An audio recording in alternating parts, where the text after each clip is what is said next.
Okay, so this is me completely all bare. ये है मेरा मुंह बगैर मेकअप के. और अगर आपको मेरे मुंह पे कोई रेड स्पॉट्स वगैरह नज़र आ रहे हैं that's because मेरी एलर्जी अभी तक कम्प्लीटली गई नहीं है. तो I am doing this video क्योंकि एक तो ये बालों पे करना था, मुंह पे करना नहीं था. तो let's just dive right into it. आज मैं अपने बाल डाई करूँगी और मेरे बाल as you can see they are actually very very dry out हो गए. मैं दिखा देती हूँ व्हाट इट लुक लाइक. और खुल जाए तो this is what it is. ठीक है. बाल जो है मेरे कुछ something like this. It's like ऊपर से डार्क है, नीचे से जो है they are like yellow strands what not. But लेकिन ये सारा जो है ना डाई होके and eventually this is going to change. और आज क्योंकि मैं कट डाउन वाले कोई भी प्रोडक्ट्स इस्तेमाल नहीं कर रही, I do have some whites, I don't know if you can pick it up. I am not going to guarantee कि ये वाइट्स कवर करेगा कि नहीं, क्योंकि I am not a professional hair dye person. But क्योंकि मैंने cut down के बगैर डाई करना है and you guys wanted to see कि कट डाउन के बगैर कैसे होता है, तो दिस इज़ योर चांस. अब मैं प्रोडक्ट्स आप लोगों को बताती हूँ कि मैं क्या यूज़ करूँगी. अच्छा जी, अब प्रोडक्ट्स हमने क्या इस्तेमाल करने हैं. आपने अब क्या करना है, सबसे पहला product is your hair dye. ठीक है, ये मैं यूज़ करती हूँ लॉरियल का सबसे लाइटेस्ट शेड जो आपको मिलता है, बेसिकली वो आपने यूज़ करना होता है. इसका एक मकसद है कि जितना लाइट आपका हेयर डाई का कलर होगा उतना ही लाइट आपका रिज़ल्ट आएगा. और रिज़ल्ट जो है वो इसके ऊपर दिया होता है. अगर आप ये स्टार्टिंग आपका पॉइंट है तो आपका शेड कुछ इस तरह हो जाएगा. ठीक है. और अगर ये स्टार्टिंग पॉइंट है जो कि sort of similar to this, अगर ये है आपका तो इस तरह के बाल हो जाएंगे. और अगर आपके बाल इसी तरह के हैं जो कि यहाँ पे आप देख सकते हो तो वो इस तरह हो जाएंगे. तो अगर आप फर्स्ट टाइम डाई कर रहे हो तो आपका ये शेड नहीं आएगा. ठीक है, ये this is the final result, ये शेड नहीं आएगा. तो अगर आप यहाँ से इस शेड पे पहुँचना चाहते हैं तो आपको एटलीस्ट 3 दफ़ा इसी शेड के साथ अपने बालों को डाई करना पड़ेगा. ठीक होगा, ये बात मैं आपको क्लियर कर रही हूँ अभी. ठीक है, ताकि आपको कोई कन्फ्यूजन ना हो. अब आते हैं कि हमने ये वाला शेड, आपका जो शेड होना चाहिए, it has to be ash blonde, very light ash blonde. अब इसकी क्या वजह है, क्योंकि हमारी जो देसी स्किन होती है, आप जितने मर्जी गोरे चिट्टे हो जाएं, हम इनकी तरह नहीं हो सकते. ठीक है, इनकी कम्प्लेक्शन की तरह नहीं हो सकते. हमारी देसी स्किन के ऊपर जो वार्म टोन किस्म के जो ब्लॉन्ड्स होते हैं वो इतने अच्छे नहीं लगते. जो ऐश कलर्स होते हैं ज़रा कूल टोन होते हैं. ठीक है, ये हमारी देसी स्किन टोन पे जितना मर्जी भी आप लाइट शेड चले जाएं वो आपको सज जाता है. मैं हमेशा यही यूज़ करती हूँ, इससे बालों में आपको डैमेज ड्राइनेस वगैरह नहीं फील होती. This is why I always use. Unsponsored है, मैंने इसको खुद ख़रीदा है, मुझे किसी ने इसको इश्तिहारी के लिए नहीं भेजा, तो आप लोग चिल मारें.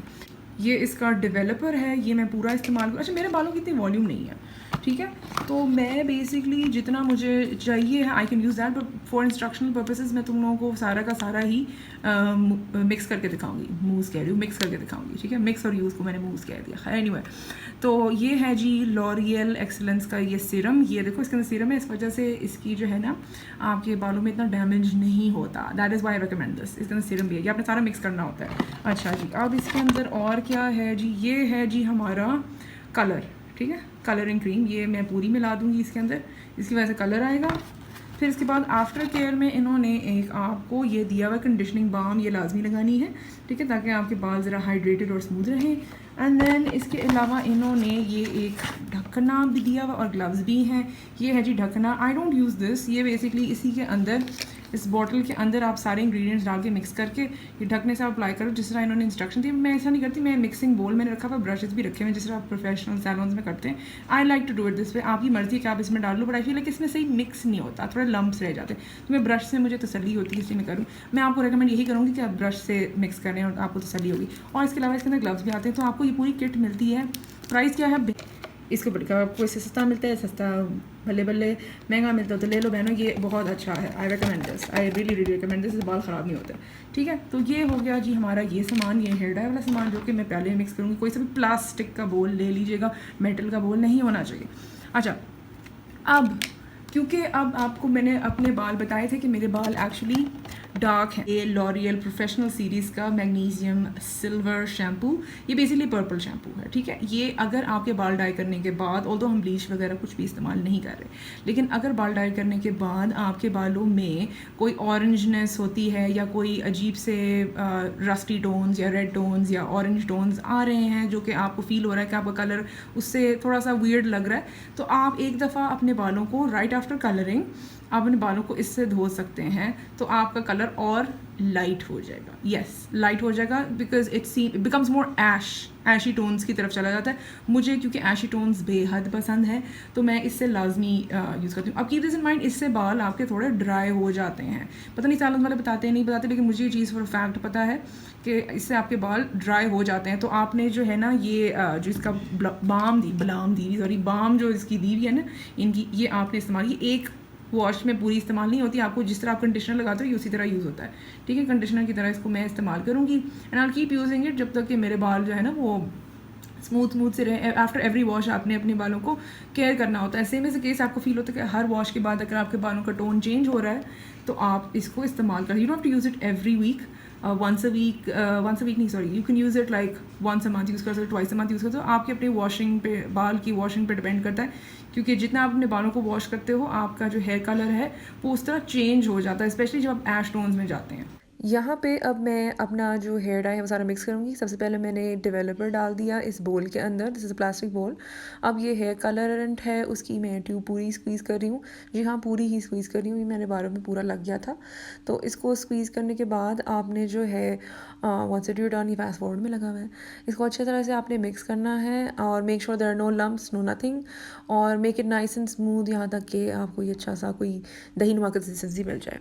ओके जी, मैंने ग्लव्स चढ़ा लिए हैं डॉक्टर्स की तरह और फिर मैं अपने बाल जो हूँ I am going to dye them. Ideally आपके बाल कंघी होने चाहिए और we gonna start with the serum पहले लगाना बालों में. और ये मैं हाथ पे निकाल रही हूँ.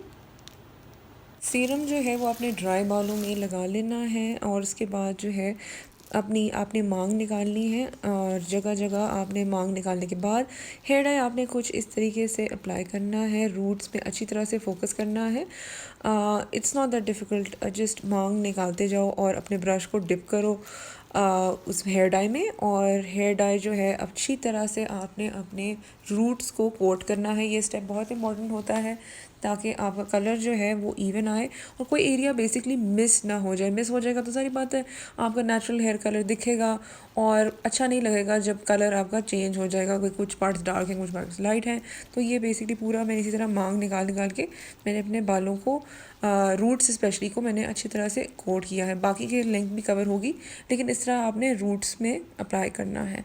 अब ये करने के बाद मैं आपको दिखा रही हूँ बैक मैंने किस तरह की थी. ये स्टेप अगर आपको खुद करना मुश्किल लगता है आप जो है किसी और की हेल्प से ले सकते हो. ये वर्टिकल मांग निकाल के आपने इसको अप्लाई करना है. ये मैंने अप्लाई कर लिया था और उसके बाद बाकी का जो हेयर डाई बच गया वो मैंने अपने बालों की लेंथ में लगा के अच्छी तरह से मलने के बाद अपने सर पे जूड़ा सा बांध लिया था. अब इसके बाद हमने वेट करना है अबाउट 30 मिनट्स और उसके बाद वॉश करके मिलते हैं.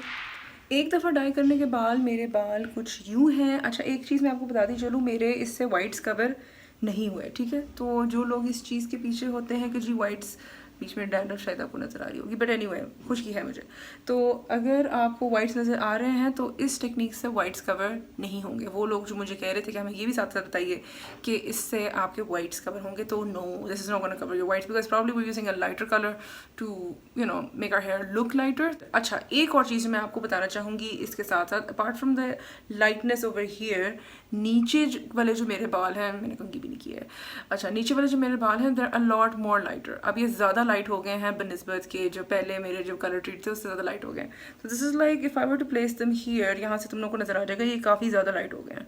अब मैं चाह रही हूँ कि थोड़ा एक शेड और लाइट ये हो जाए, तो उसके लिए I am going to dye them one more time with the same hair colour. ये है जी हेयर डाई, मैं दोबारा से ले आई थी. अब मैं इसको यूज़ करूँगी और मैं दोबारा से अपने बालों को डाई करूँगी और फिर हम मिलते हैं कि 2 दफ़ा डाई करने के बाद क्या कलर आ जाएगा. ओके जी बहनों, अब हमने दूसरी बार बाल डाई कर लिए हैं और रिज़ल्ट कुछ यूँ है. एज यू कैन ऑलरेडी सी बाल मेरे लाइट हो गए हैं and it is not a weird colour of orange या अजीब से कोई रस्टी टोन्स मेरे बालों में नहीं आ रहे. लाइक आई मेंशन, क्योंकि मैंने एक ऐश ब्लॉन्ड टोन का जो है डाई इस्तेमाल किया था तो इस तरह के बाल मेरे बन गए हैं. बड़ा प्यारा सा शेड आया है overall on to my hair. So ये कलर डेवलप हुआ है आफ्टर 2 डाइज. ठीक है, 2 दफ़ा डाई करने के बाद ये कलर आया है. तो अगर आप चाहते हैं इसको और फर्दर लाइट करना तो आपका नेक्स्ट स्टेप यही होगा कि आप इसको दोबारा से डाई कर लें. इन ऑल ऑनेस्टी मैं इससे ज़्यादा लाइट नहीं करना चाहती, I still want to look like a desi, तो इसलिए I like this, I like the tone. Sunlight में ऑब्वियसली थोड़ा सा डिफरेंट दिखेगा, बट सनलाइट में आई ट्राई कि मैं तुम लोगों के लिए कोई एक थोड़ा सा वीडियो या वॉट एवर इंक्लूड कर दूँ, but this is basically it, ठीक है। Whites I don't think they got covered at all, I think कुछ कवर हो गए हैं और कुछ आई थिंक दिख रहे होंगे आप लोगों को। सो वाइट्स बेसिकली इस टेक्निक से कवर नहीं होते, but this is basically overall my hair if I move back a bit. So let me know in the comments what you guys think, and would you like to try dyeing your hair? अगर आपने कभी अपने बालों को cut down नहीं इस्तेमाल किया और आप डरते हैं कट डाउन इस्तेमाल करने से, तो ये टेक्निक बहुत अच्छी से बाल डैमेज नहीं होते, वो अजीब से स्क्रफी से बाल नहीं होंगे, और नॉट टू मेंशन कि आपको कोई वो ऐसी फील नहीं होगी कि नो ये मैंने क्या किया अपने बालों के साथ। सो या अपनी आईब्रोज़ को भी एक दफ़ा टच किया है with the same hair dye, लेकिन एक ही दफ़ा किया है, तो मैंने 2 दफ़ा नहीं किया। अगर मैं इसको डाई ना करती, मेरे ब्राउज जो हैं वो बहुत डार्क अपीयर होते और बाल जो है वो लाइट अपीयर होते, तो थोड़ा सा वियर्ड लगना था। That's basically it. मैं नहीं चाहती थी कि वो वियर्ड दिखे, तो ब्लेंड हो गया and it looks actually really really nice. तो यहाँ मैं आपको बिफोर एंड आफ्टर दिखाने की कोशिश कर रही हूँ। I forgot to do the before part separately without a voice over. तो ये देख लो मेरे बाल इतने डार्क थे, और उसके बाद ये शेड हो गया है, ये येलो लाइट में मैं आपको दिखा रही हूँ, वाइट लाइट में तो आप देख ही चुके हैं मेरे बाल किस तरह के हैं। तो this is the transformation, it is a visible transformation. It looks different in different lighting, same नहीं दिखता, बट इस लाइटिंग में this is what it appears as. मिलते हैं नेक्स्ट वीडियो में, तब तक के लिए मुझे इजाज़त दीजिए। मच लव एंड अल्लाह हाफिज़।